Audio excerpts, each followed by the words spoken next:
is? It's your man, Mr. Digger Ditch from 106 Horror Flick Big Mitch.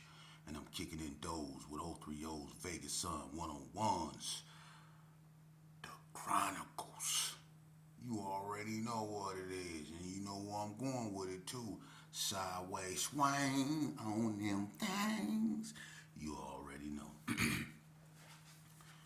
Now we back with it, you know what I mean, like we never left with it. I believe when we left off, we was talking about Vegas' bloodiest gang wars. Now, before I get started on that, let me say a few things. One of them, listen, man, y'all, don't never get at me no more about Paps, okay? Listen, if the GQs, which I doubt, because I haven't heard one yet, want to say that he started them, that's on them. I'm not a GQ, okay? I'm not from over there. So if they want, and I'm not finna put that on them. He lied. He can't even walk yards because of what he said. But that's neither here nor there. If y'all want to believe that bull crap that that boy said, listen, let me explain something to you. One of the weirdest stuff that he said that I heard was that the reason why they formed GQ was because the Ace of Spades, this is what he said now, the Ace of Spades used to ride their bikes down on Donna and like basically interrupt or disturb and beat up people at their parties. Okay, now what's wrong with that story is that the Ace of Spades never rode bikes. They rode LTDs.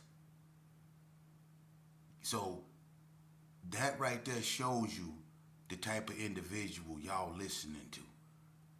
The Ace of Spades didn't ride bikes. They drove LTDs. All of them. That's how you knew they was Ace of Spades.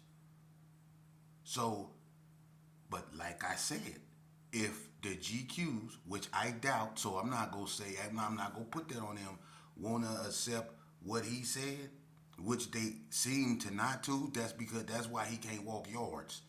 That's why he was at Warm Springs, because he couldn't be on High Desert Yard or Indian Springs. They ran him from down south. He was at Warm Springs, came to NNCC for whatever medical reason, and went back to Warm Springs, where he was safe and sound.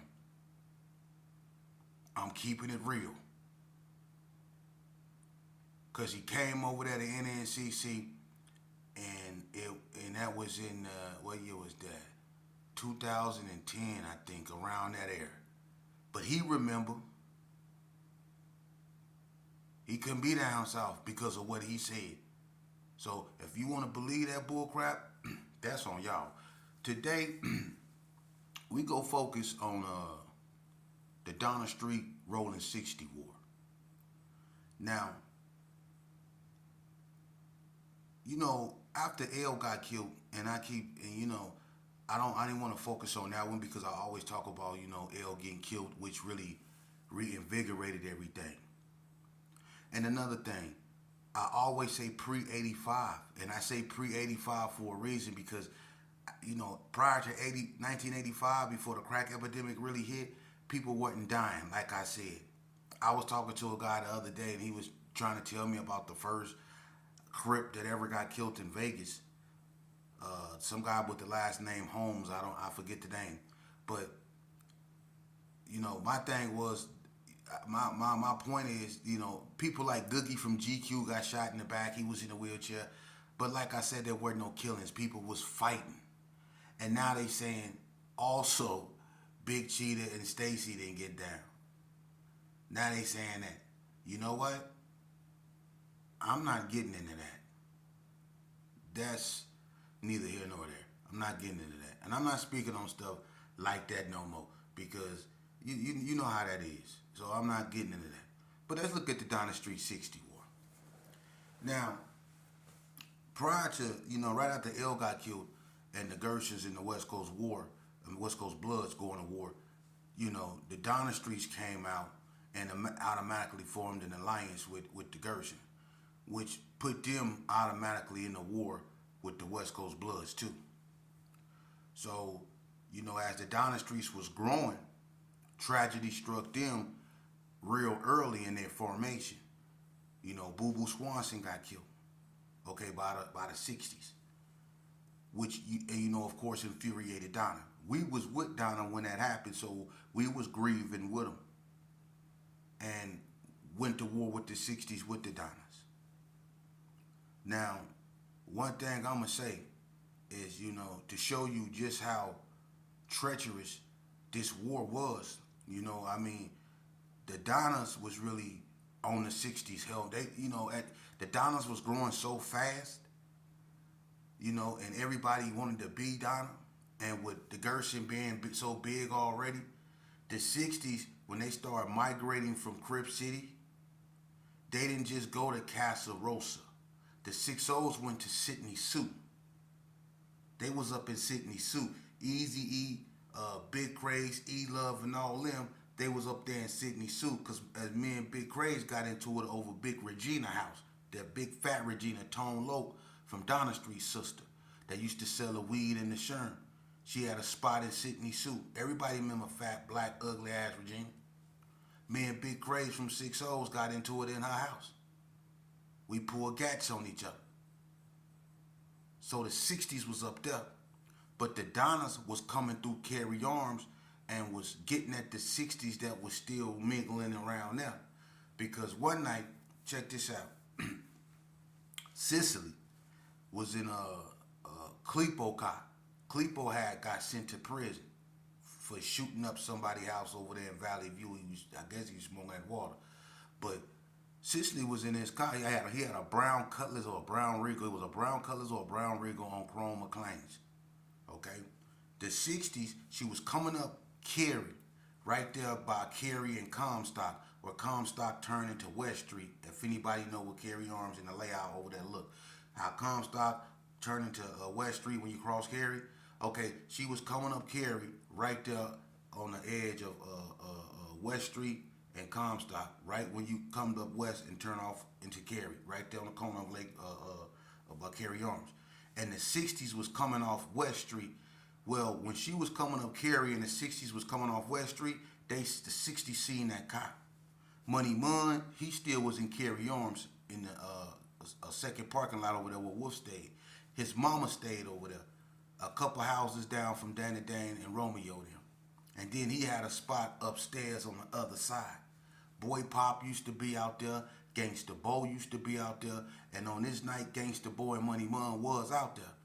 Because when I ain't gonna say who it was, but the 60s rolled by and they sprayed up Cicely, you know, and whoever was in the car with her. She jumped out the car and ran into Carry Arms because the car was smoking right there on the side of the road. The 60s sprayed it up, right? So Gangsta Bo and Money Munn trying to get the rims off the car. Jesse Pullins pulled up. He can vouch this story right here. Big Jed pulled up in his truck. And they was asking Big Jed for something to help them to jack up the car and get the, you know, rims off. But the car started smoking real bad. So Money Munn ran across the street and was like, man, I ain't messing with it. But Bo wanted them rims. So he kept tinkering with the car. And Money Munn was like, man, it look like it's about to blow up. Get away from the car, Bo. Bo was like, cuz I'm finna get this car. So it was, I don't know what she ran to. I'm thinking she ran over there by Lil Gus them house or Kippy them house and called them Donnas. Because while Bo was out there tinkering with that car, it was a cop pushing up the street real fast. A blue Chevy on chrome Dayton's, pushing, coming. And Money Munn was like on the side of the house looking around the corner. You can ask him. The guy was coming up the street real fast, right? He tell Bo, hey, come from across the street, man. Who? I don't know who that is coming up the street, come from across the street, right? So Bo's looking, and he seen how fast that car was coming, so he come from across the street, right? Big Jed, looking at the car coming, he jump in his truck, and when the car came, it stopped right in front of the car that was smoking. And I'm going to just say this, I knew who car it was, but boy, look here. When they seen Big Jed, after they looked at that car, when they seen Big Jed, they got on him, asked him. And they was clapping. They shot West Street up. Them Donnas came through there and tore West Street up. As a matter of fact, Lisa Allen was pregnant at that time and was sitting out there in the chair in the front. And they shot West Street up, tore it up. And they was on his helmet all the way from off Carey and H all the way down at the Cordier. They was on his helmet. Action. They was clapping. That's how serious that war was. And everybody remember that fight at the J.C. Fair between the Donnas and the 60s. Wasn't that a fight? Now, if you wasn't banging back then, but for the ones that wasn't that a fight? When the 60s and the Donnas got out at the J.C. Fair. I think that was in 1989 or 1990. Early 1989, late 89, early 90. They got out. You know? And I remember in Juvenile, when they jumped Stickerbush, after he got through visiting his mom, the Donnas rushed Stickerbush. Lace Dog, all of them, they rushed Stickerbush. Bad. They beat him. They beat Stick pretty bad. So it was really on, man. And I'm gonna tell you something. It also brought the BTDs in it because Boo Boo was a Swanson. So that means Tony Swanson, Maurice Swanson, Stevie James, all them was in it automatically. And you know if the Swansons get in it, the Macklemores getting in it. So that brought the BTDs in it.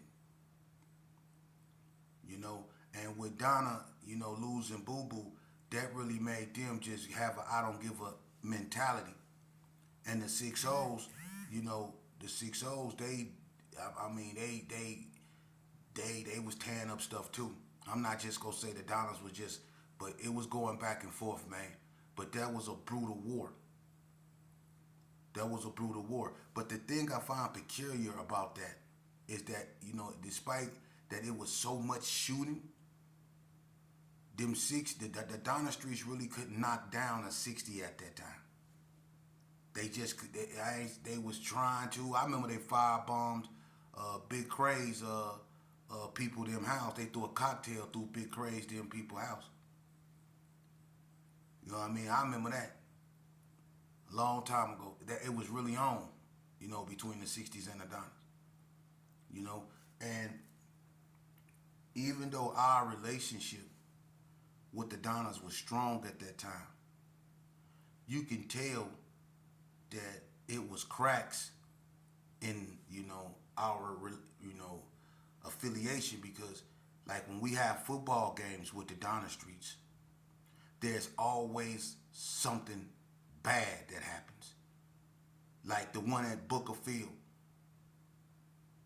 when we jumped Boat Dollar. That could have broke up the Donna Street Alliance right then and there. Y'all remember that when Jesse Bright ran that touchdown and everybody ran in and we tried to cheat and somebody ended up stealing on Bo Dollar and they chased Bo Dollar and they were trying to jump Bo Dollar. He tried to jump over the fence at Booker and it really got out of hand. And Fufu then was trying to, you know, save him and was saying, ain't no rat packet, cuz, ain't no rat packet. And everybody was putting in, you know, they was trying to get that Bo Dollar. And then, you remember the football game we had at that school across the street from Jim Bridget, when everybody pulled guns on each other? And if one person would have sneezed, everybody in that field would have been dead. They remember that. See, it was already chinks in the armor. And Bo Dollar got his revenge because, you know, Bo Dollar ended up, you know, at that same game, at the end of it, he ended up popping Mudfoot in the chest. That's why Mudfoot got that bullet by your, ain't that's why you got that bullet by your heart foot? Yeah. Bo Dollar got it, you know, and another incident that happened was when Simo tackled Fufu. I think that was at Jim Bridget. And Simo broke his neck. And the Donna Street females started laughing. And Pipe and Lil Bread them started bombing on the Donna Street females. See, it was already cracks in the allegiance, you know, and I always kind of was weary of it, and I knew it was eventually something bad was going to happen. But the war with the Donnas in the 60s was really what woke Vegas up. The Gersons and the West Coast Bloods, you know, intensified a lot of stuff, you know, between the Gersons and the Bloods. It really didn't have nothing else to do with nobody. That was really between the Gersons and the West Coast Bloods. And, you know, the Parus was riding with the coast. The PBs was riding with the coast. Hell, even the Hood was riding with the coast. So it was really against the Bloods and the Gersons. But it had nothing to do with the Crips. But when the Donna Streets came out and formed an alliance with the Gerson and Boo Boo got killed, that really changed a lot of stuff. Because it's like the Gersons and the Donnas declared war not just on the 60s and the West Coast Bloods, but everybody, which caused a reaction from everybody. Because now the BTDs, they woke up and now they banging and they active. Everybody, you know, had to get it together, you know. And then the rolling 50s, they formed an alliance with the 60s, and so did the West Coast Bloods. To offset the Gerson and Donna alliance, the West Coast Bloods in the rolling 60s, they formed an alliance. Money Mun and Pac-Man used to hang out. Spike used to be with them. Anybody could tell you that the West Coast Bloods in the 60s formed an alliance because the Gersons and the Donna Streets was an alliance. So everybody started, you know, maneuvering. The ABMs came out. You know, DSV came out. But it was in reaction to the Donnas and the Gerson, but more so to the Donnas, and they war with the 60s, because that war went on for a very, very long time. And the only reason why the war got sidetracked was because Shaky Loke from 60s got killed by the 40 blocks. Okay? Now the 60s got to focus on the block now, while the Donnas is still at war with them. See, that's when stuff started, like I said, getting out of hand. You know? And then the 40 blocks is at war with the 60s, right? And then tragedy struck the 40s when Hefty Donnie got killed at El Dorado. Now the block is at war with the Hood and the 60s. Now you see how stuff started just getting out of hand, and other hoods just started getting dragged in the war. You see? And so, for anybody that know history, when you chronicleize this, know what you're talking about. What I just told you, the 60s and the Donna War, the Gersons and the West Coast Bloods ignited it. But the 60s and the Donnas, they infused it. The Donna Street Crips, listen, you can look at the statistics. There were more shootings on Donna than any other neighborhood in Las Vegas. There were more shootings on Donna. Donna had more shootings than anybody. The police said that. They got more calls for gunshots fired on Donna than any other neighborhood. They was busting down there. You know, a lot of gangs, because Donna was going up in the places like the Indo Mall. Remember they came in there with the D jerseys on and the hockey masks and the Louisville Sluggers and whooped everything in there out? The Donnas was tripping. They was on the news for whooping the security at Rancho. Remember Fufu was knocking out the security at Rancho? They whooped security at Rancho, them Donnas. The Donnas was doing stuff and people were reacting to what they were doing. You know, them Bloods started tripping. The Bloods just got ferocious in reactions to the Donnas. You know, the Donnas wasn't just at the 60s. They was going over there shooting up blood turf. You know, and the Bloods was coming back, giving it to us, shooting up the football games. You know what I mean? Things just started getting out of hand, man. But And I'm gonna tell you something else. A lot of people don't know about the NTG Rolling 60 war because in the midst of all this carnage that was going on, a guy by the name of Scary Loke got killed. See, know your history. A guy by the name, he was a 60. He got killed by the NTGs, which brought the NTGs in the 60s at war. See? And the Gershons and the NTGs never got along. But that right there put the 60s and the NTGs in a sort of a feud. You see? And then you had the Donna Street Hood War, and which was Keith Carter, Big Ed, all them down there, warring with the Donnas. You know, Gene Brown, Rick Og, all the hood, they was warring with Donna. So everything started getting out of hand. And then HTH, they pop up. And then HTH, you know, go to war with the 60s behind Lons Loke. Alonzo Hopkins, I think his name was. Lons Loke. He got burnt up. Okay? And he got killed. And that brought the 60s and the HTH to war.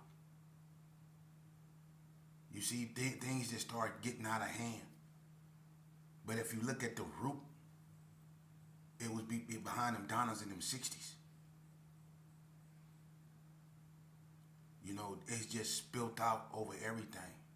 And another crack in the alliance between the Gershons and the Donnas was when Tony Swanson got out. Tony Swanson didn't want to be in alliance with the Gershons because he never got along with the Gershons. Tony Swanson, as a matter of fact, when Tony Swanson got out of prison, he got into it with Danny McCoy over there in Delmonico. And Tony Swanson, you know, basically, Tony Swanson pulled that thing out and told them they had to get from up over there. And that's when Danny McCoy, Sonny, and Cornbread went back up over there. You know what I mean? And they had to straighten it out because it was some BTDs that was riding with Donna but didn't feel like they didn't want to be in alliance with the Gershons, and they didn't want the Gershons in their neighborhood like, you know, we was on Donna and all that. They wasn't feeling that. People like Tony Swanson that wasn't used to being in alliance wasn't really feeling that. Like Lump from Donna, when the Gershons and the Donnas first got together, he really wasn't feeling that alliance because he had a GQ mentality. Lump didn't like that alliance. You know, he wasn't really feeling that. You know, and that alliance was really in part because of Charlie Boy them.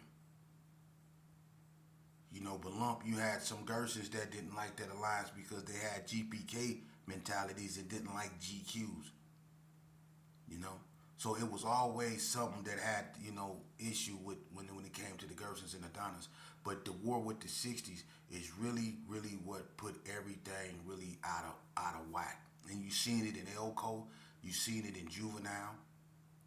You know, once the 50s and the 60s hooked up, you know, so you had the 50s, you know, and the 60s, you know, and then you had the West Coast Bloods in the 60s, you know what I mean? And it was just getting out of hand, you know, and everybody just started dying, you know, and, you know, the bounty hunters, you know, they even came out here. It was an incident, you know, Tricky T got killed. You know what I mean? And in reaction to Tricky T getting killed, you know, one of the bounty hunters got killed and carry arms. You know what I'm saying? And they had swooped up Cootie Rome for that. Cootie Rome beat that case. You know what I'm saying? Shout out to Cootie Rome for, you know, staying out of trouble and getting his life together, man. Salute. But they swooped up Cootie Rome for that. But the bounty hunter that got killed was a relative of one of the 60s. You know what I mean? Which intensified the war even more. And then the LA 60s came out here. You know, so Vegas got the popping, man. but it was in reactions to the Donna Street and the 60 war. And when 40 Block in the 60s went to war, things really just started just. And when I come back, I'm gonna focus on the 40 Block 60 war. You know, because a lot of people don't know how real serious that war was.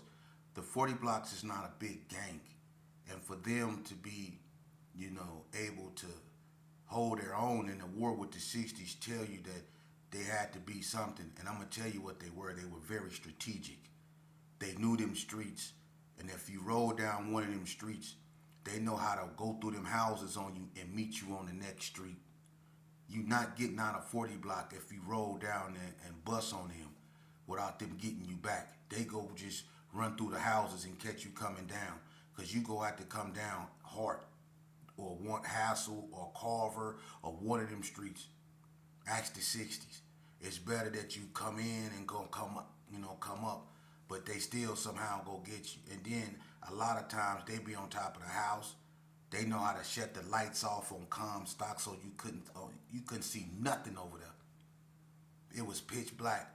They was very strategic with what they did, and they'll go in the desert on you. So you'll roll up the block and it'll look dead, and the 40 boys will be in the desert watching you.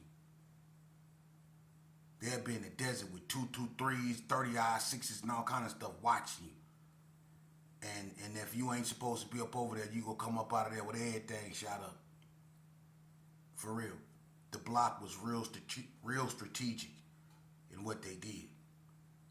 You know. So I'm gonna talk about, that war to show you that it was cutting up out here in Vegas, man.